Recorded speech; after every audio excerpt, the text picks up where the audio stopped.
Hey everyone, welcome back to the channel. For today's video, we're going to be checking out the hidden genius behind America's interstate highway system. I've been driving for a very long time and probably accumulated thousands and thousands of miles on America's interstate highways, but honestly, I don't think I've ever stopped and asked, how exactly were they built, or what is the history behind them? The description for this video does explain that the interstate highway system are more than just roads, and that alone excited me to learn more. So without further ado, pull up a chair and let's get right into this. Alrighty, let's go. Surface, the United States Interstate Highway System, or IHS for short, may seem to be nothing but a vast series of multi-lane paved roads, median strips, overpasses, and on and off ramps. Right, but that's what I know. This seemingly simple infrastructure is a 46,870.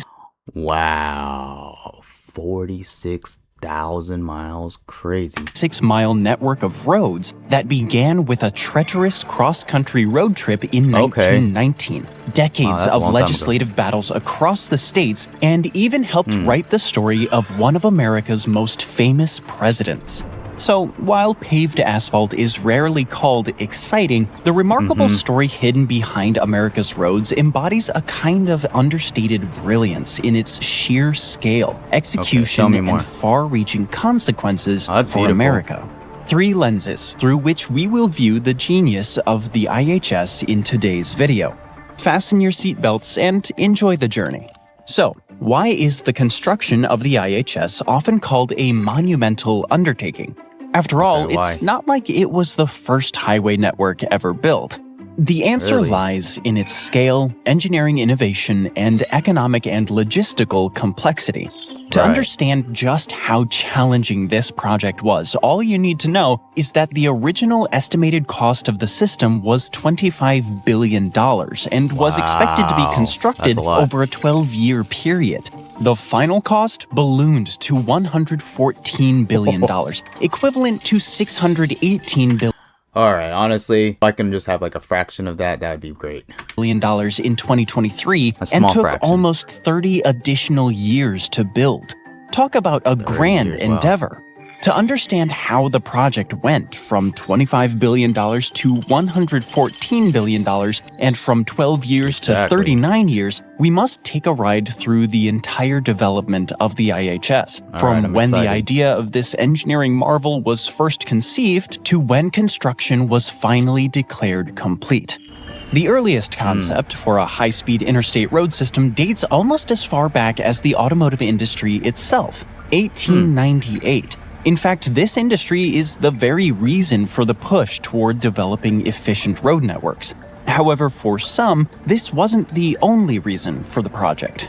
For Thomas McDonald, a civil engineer and politician from Iowa, it was also personal.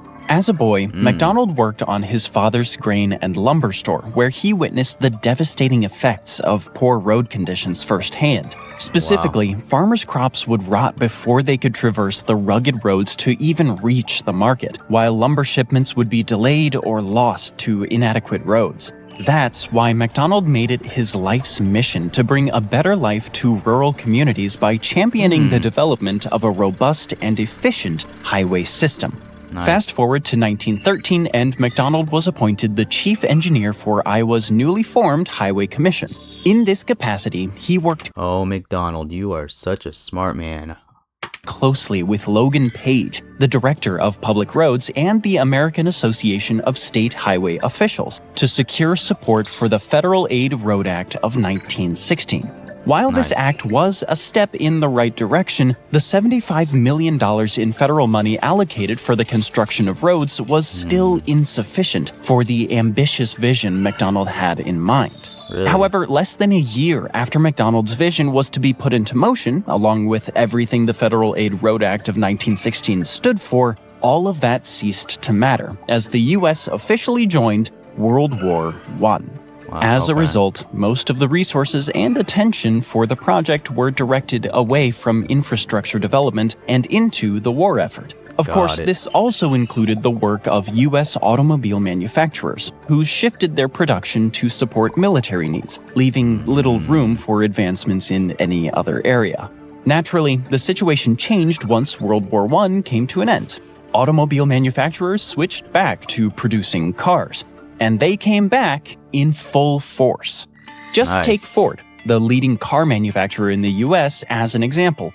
During 1918, the final year of World War I, Ford produced 435,898 cars. The next year, this figure almost doubled, reaching 820,445. That figure, incidentally, was almost 4 times the number of cars Ford produced in 1913 prior to the start of World War I, 202,667 cars.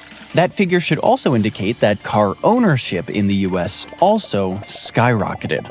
In 1913, there were about 1,190,000 registered passenger cars in the country. In 1919, there were 6,000,000. That seems like a lot for that time.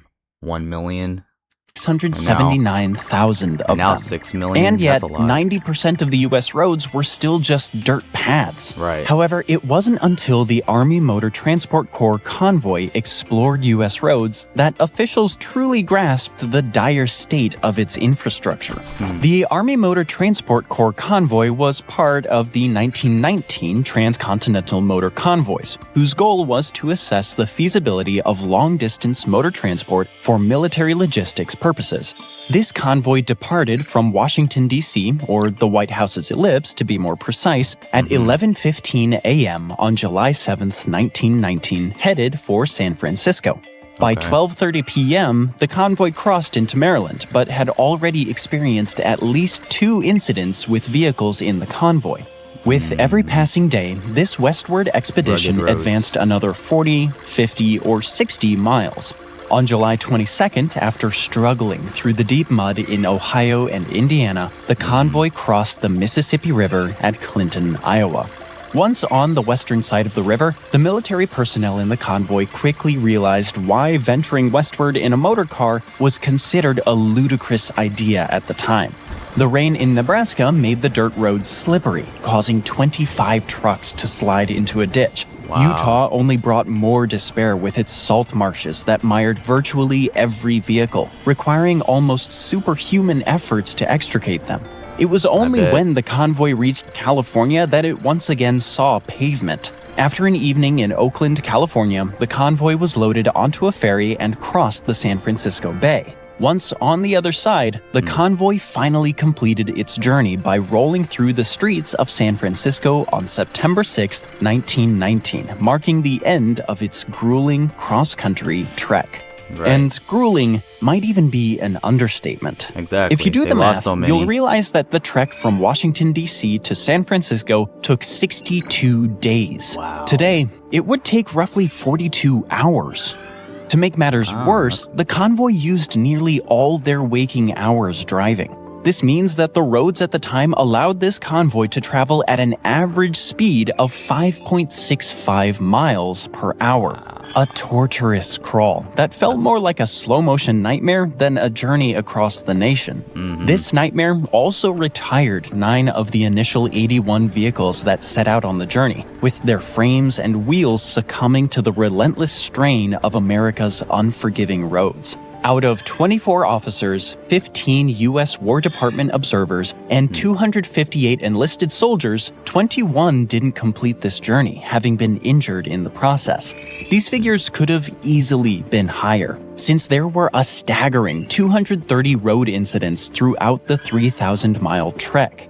Needless to say, the report submitted to Washington, D.C. was nothing short of a damning indictment of the nation's road infrastructure.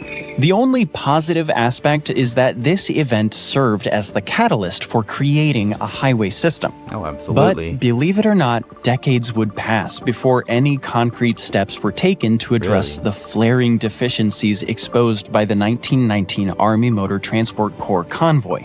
The problem was that the responsibility for constructing highways was left to individual states, and individual states had their individual interests and needs. For instance, why would Iowa build a highway to connect Illinois to Nebraska when its own infrastructure needs were pressing and local interests took precedence?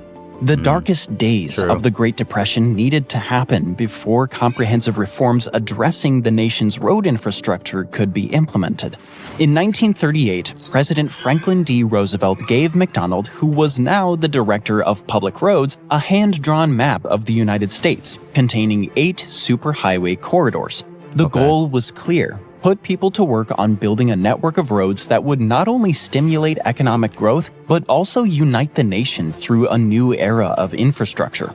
The first formal description of what would become the interstate highway system came a year later, 1939, at the hand of Herbert S. Fairbank, the chief of Bureau of Public Roads Division of Information and McDonald's right-hand man. This description was part of the 1939 Toll Roads and Free Roads Report, which outlined the vision and framework for a nationwide network of highways designed to transform America's infrastructure and economy.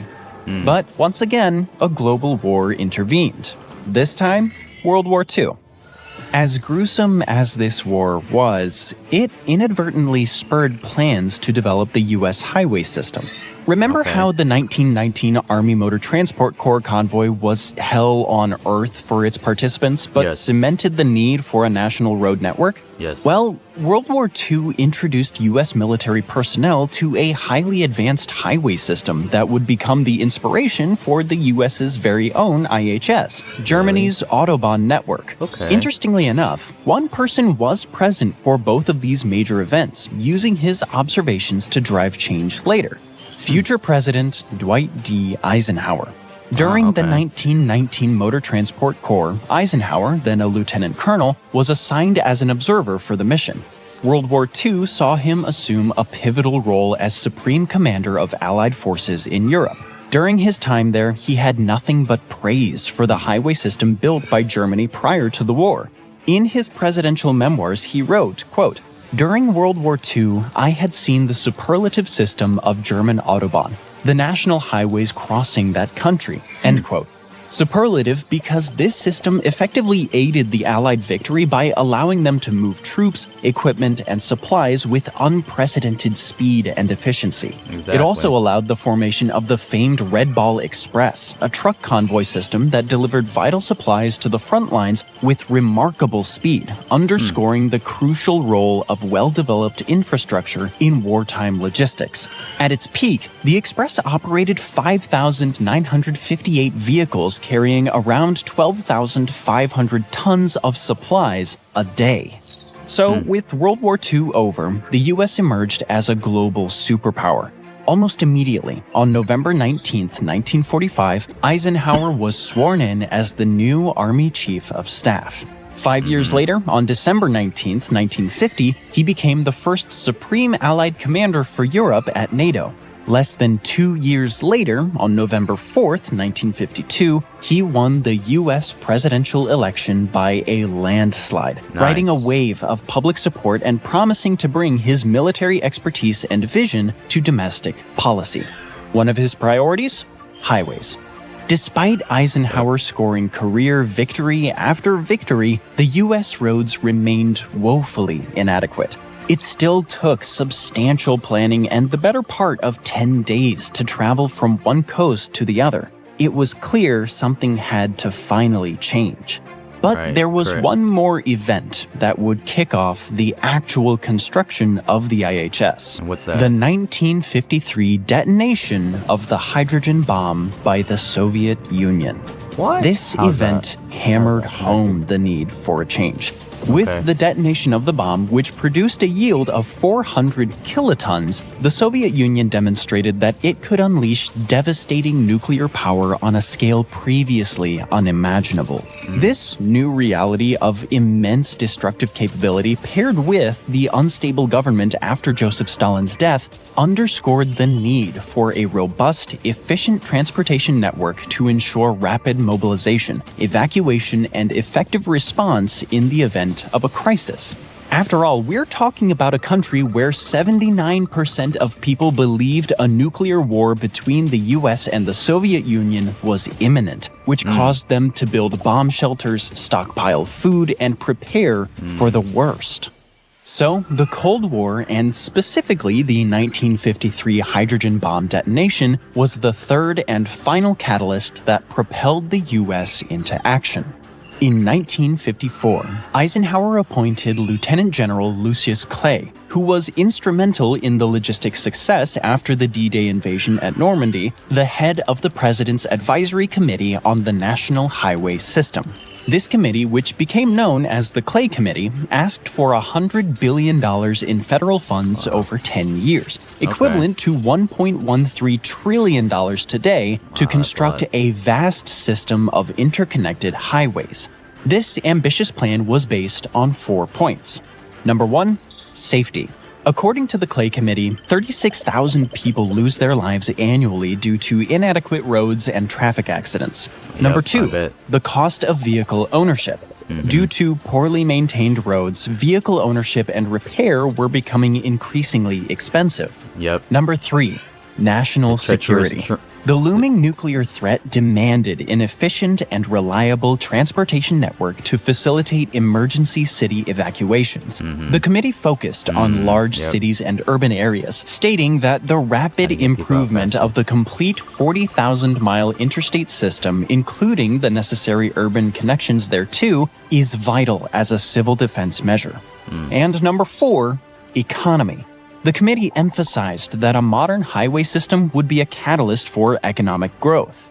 In February of 1955, Eisenhower forwarded this proposal to Congress, and the 1947 concept map by the Bureau of Public Records and the dream of many Americans was finally about to become a reality. A year later, on June 29, 1956, Eisenhower signed the Federal Aid Highway Act, allocating $25 billion to constructing 41,000 miles of highway. Unlike the previous 50-50 approach that failed spectacularly, the government was now responsible for providing 90% of the cost of these interstate highways, obtaining the necessary money by hiking the federal gas tax. Interestingly, 3 states have laid claims on the honor of having the first interstate segments. Number 1 is Missouri. The Missouri Highway Commission awarded the first contract to build the interstate along the famed Route 66 in Laclede County, now designated. I still need to put that on my bucket list that I don't think I've ever actually gone and driven on Route 66. Maybe when I was younger, I know that my family, we took trips to Nevada, to the Grand Canyon and whatnot, and maybe we have driven on Route 66, but not ever since now I'm older and I can remember not to where I can actually have any type of actual recollection of it. So I need to make myself to Route 66. Interstate 44. However, the actual construction first started in St. Charles County on U.S. Route 40.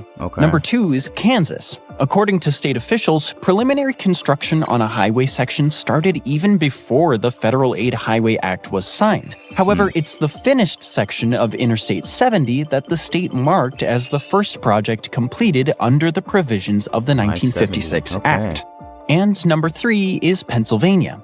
They claim to have the earliest completed segment of the interstate system, the Pennsylvania Turnpike, which was once referred to as the world's greatest highway. Wow, that's crazy. A 162-mile portion of this highway, now designated Interstate 70 and Interstate 76, opened on October 1st, 1940, between Irwin and Carlisle.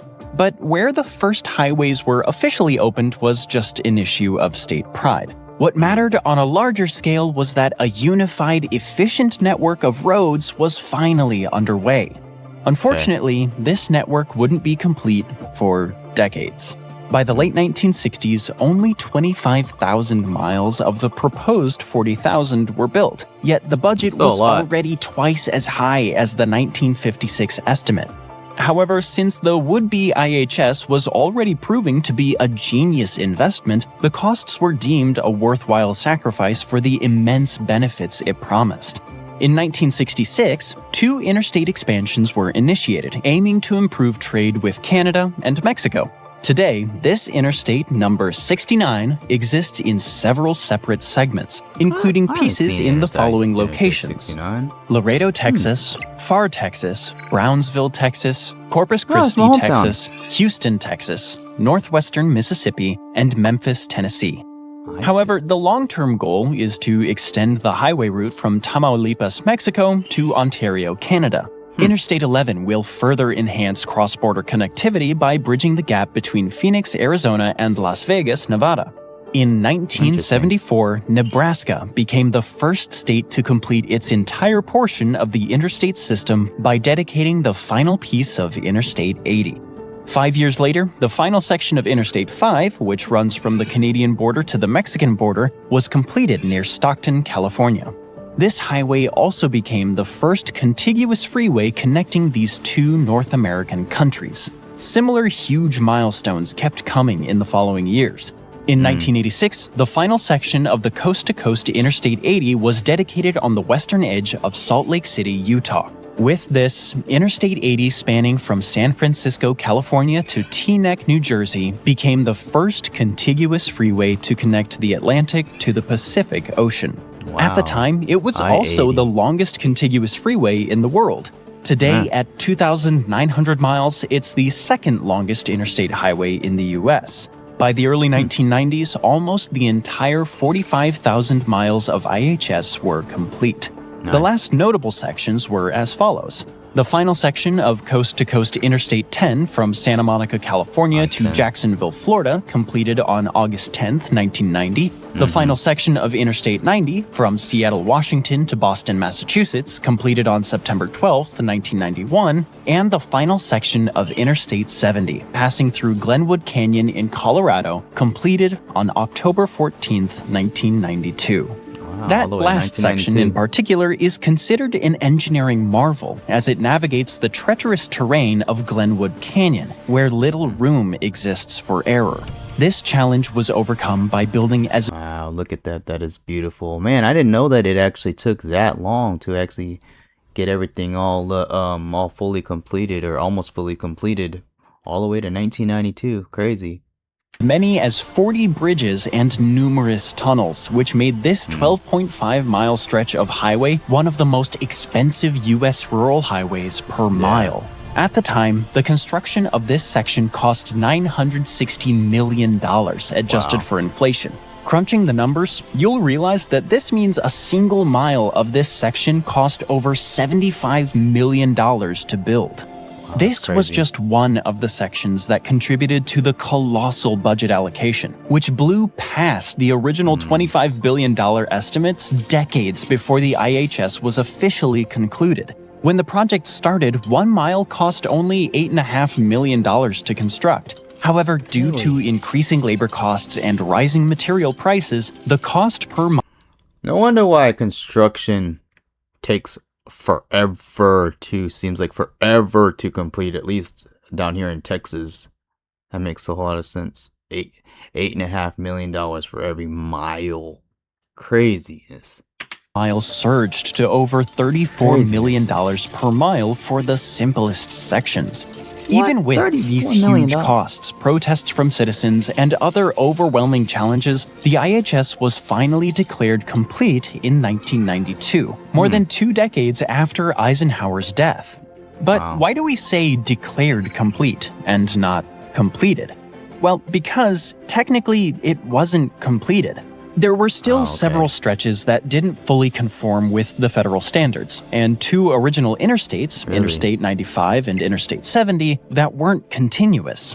The former finally became continuous in 2018, while the latter remains the only interstate with a discontinuity.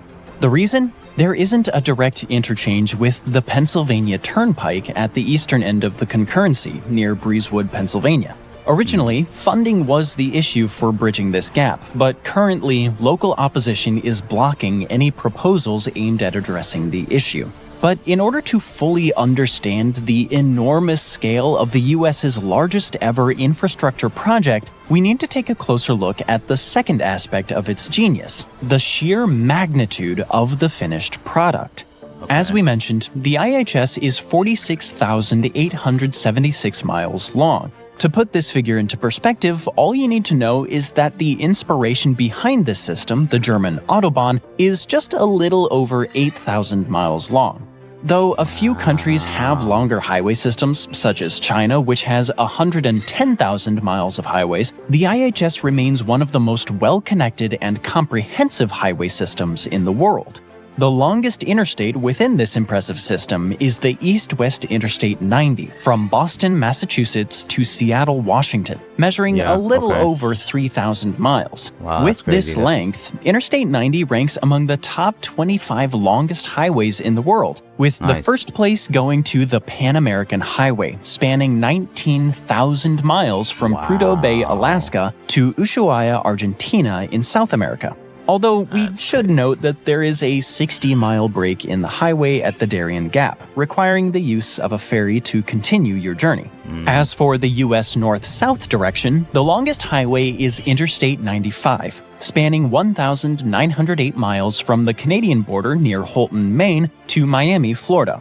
Interstate 95 also serves the highest number of states, including Florida, Georgia, South Carolina, North Carolina, Virginia, Washington, D.C., Maryland, Delaware, Pennsylvania, New Jersey, New York, Connecticut, Rhode Island, Massachusetts, New Hampshire, and Maine. Other impressive achievements of note include New York, with the most interstates in a single state, consisting of 32 different routes. Wow, look at that right there. Illinois, with the most primary interstates within a single state, with 13 primary highways and 11 auxiliary highways covering nearly 2,249 miles, and Texas, with the most interstate mileage within a single state, with 3,233 miles across 17 different routes.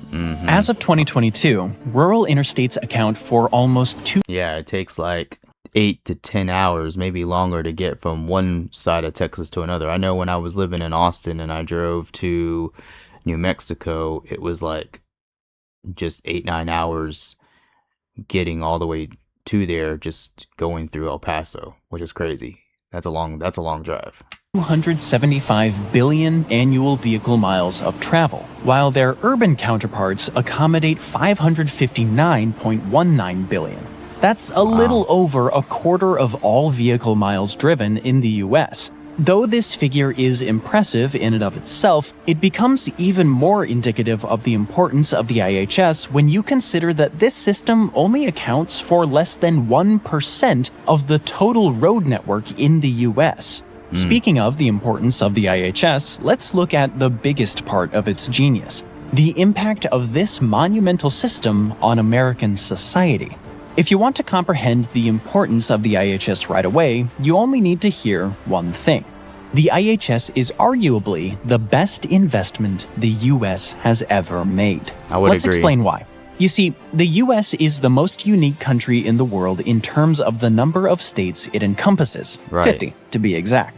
No other country has as many states. Given the vastness and diversity of these states, an efficient, reliable, and extensive transportation network is a must. Achieving such a system in the US holds significantly more weight than building a similar network in large but less diverse nations like Australia, Brazil, Canada, China, and Russia.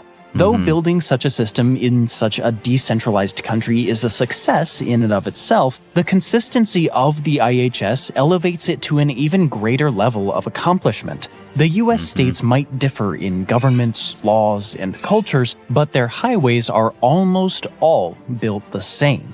This was made possible by a simple 8-page document entitled A Policy on Design Standards Interstate System. Here's a brief overview of some of the most important standards all interstates should meet. Number 1, all interstates must have controlled access, which refers to the restriction of entry and exit points to designated interchanges, ensuring smooth and uninterrupted flow of traffic. Number 2, there must be physical barriers or median strips between lanes of oncoming traffic to prevent collisions and enhance safety. Number 3, interstates should have a minimum number of lanes, typically 2 in each direction, to accommodate high traffic volumes and reduce congestion. Number 4, the design of the interstate must include clear and consistent signage to guide drivers and ensure easy navigation across different states. The now iconic red, white, and blue shield is universally recognized as an interstate route designator. And number 5, All interstates should be built with a standard speed limit to ensure that vehicles can travel at consistent speeds, enhancing both safety and efficiency. The minimum design But yet nobody truly really drives the minimum speed limit. Everybody drives higher than that, at least down here in Texas. Speed is as follows: 50 miles an hour in urban and mountainous areas and 70 miles an hour in rural areas. As for the maximum driving speed, it varies by state. Northeastern and coastal states typically have lower limits, while the higher ones are reserved for the states west of the Mississippi River.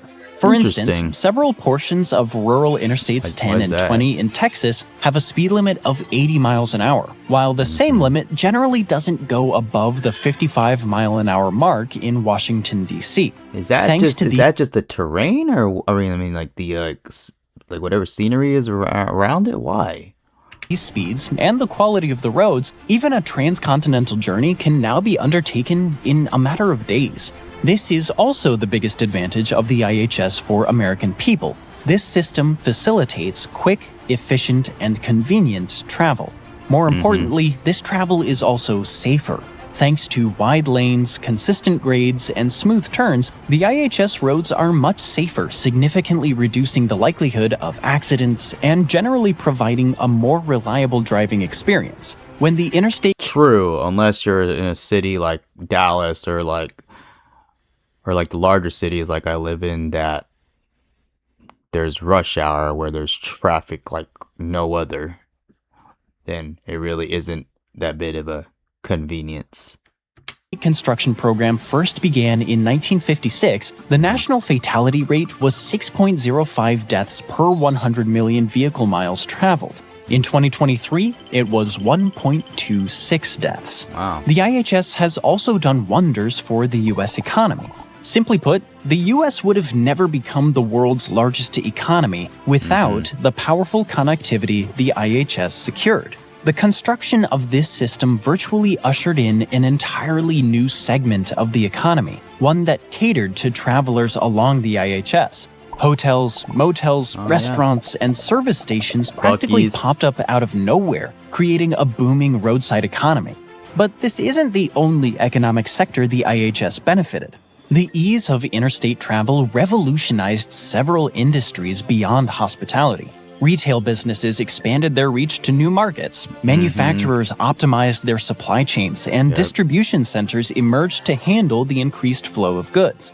The IHS also played a crucial role in facilitating commerce by connecting producers with consumers across vast distances, boosting both regional and national economies. As a result, towns like Albuquerque, Phoenix, and Dallas were able to transform into huge metropolises.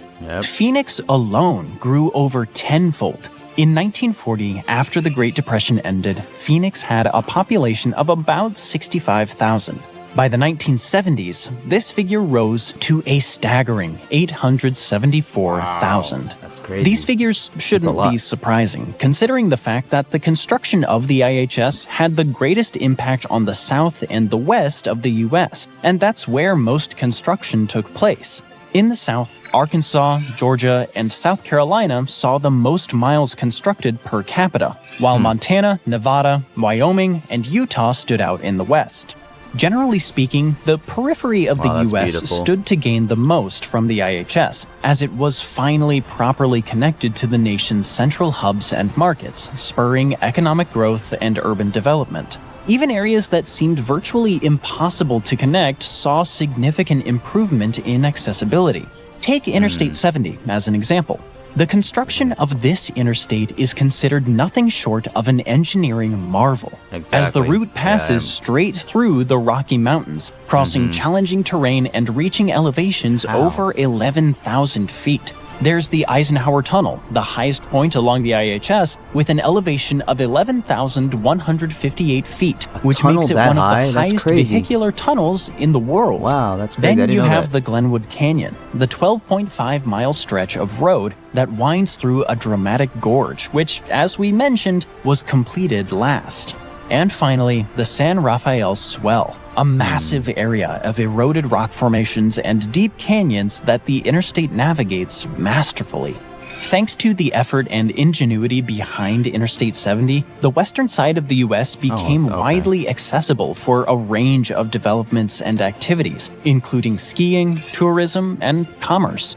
Another important role of the IHS we must mention, given that it all started with the US military, is that some portions of interstates double as emergency landing strips for military aircraft. There are also numerous US Army posts near interstate highways, ensuring rapid deployment and logistical support in times of need. So for instance, the 1st Infantry Division at Fort Riley, Kansas is close to Interstate 70, while the 3rd Infantry Division at Fort Stewart, Georgia is positioned near US Highways 17 and 84, as well as Interstate 16 and 95. All things considered, it's abundantly clear that the IHS has found a way to improve nearly every facet of American life, from transportation efficiency and road safety to economic development and national security. In other words, the US owes a lot to a seemingly simple collection of roads. Wow, alrighty guys. Well, there you go. That is the history behind our America's interstate highway system. Let me know, first of all, what did you guys think? Let me know down below.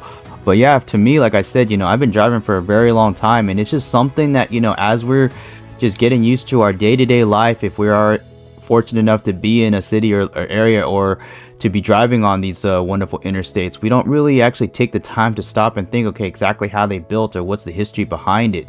Just like we saw, it was designed to not only connect everything together, but what amazed me, it was Eisenhower that went to Germany and saw the Autobahn, and that's kind of what inspired, what built the inspiration around the IHS. But let me know, what did you guys think, and what is y'all's favorite interstate? Like I said, Route 66 definitely something I'm putting on my bucket list to go to go to. If you guys have been to Route 66, let me know down below.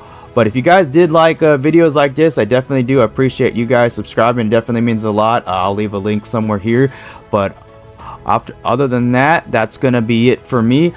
I will see you guys on the next one. All right, peace.